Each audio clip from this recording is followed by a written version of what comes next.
দেখুন হুজুরে কিভাবে ওয়াজ করবে চেয়ারম্যান সাহেব তা শিখিয়ে দিতেছে।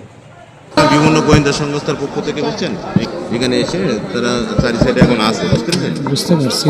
এখন ডাইরেক্ট বয়ান করে চলে যাবে, ডাইরেক্ট পয়েন্ট করে চলে যাবেন। হুজুর আপনাদের কাছে অনুরোধ, আপনি আবার এটা বলতে দেন না যে চেয়ারম্যান সাহেব আবার আমার বলে গেছে, ঠিক আছে? এটা যেন আবার বলি ভাই শেষ করে দিন না, কিন্তু বলেন আপনি আপনার মতো বক্তব্য দেন কোরআন হাদিসের আলোকে, ঠিক আছে? সরকারের এগেনস্টে যায় এরকম বক্তব্য দেওয়া যাবে না, কারণ এই যে প্রথমে একটা অঘটন ঘটে গেছে তো, মাহফিলটা কত হতেই দিচ্ছিল না। আপনি এইভাবে একটু প্লিজ আমাকে যেন বিপদে পড়ি এরকম কিছু করেন না। আমরাও ইসলামের বিপক্ষে না, আমরাও ইসলামের স্বতন্ত্রের লোক, আমি স্বতন্ত্র বাস করছি, তাহলে এবার বোঝেন আমি কোন পক্ষে। এই জন্য আরো প্রেশারটা বেশি।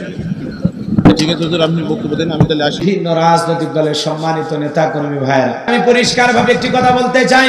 আজকের আলোচনার সভাপতি স্যারের মতো হবে না, প্রধান অতিথির মতো হবে না, মাহফিল কমিটির মতো হবে না, গোলাম রব্বানির মতো হবে না।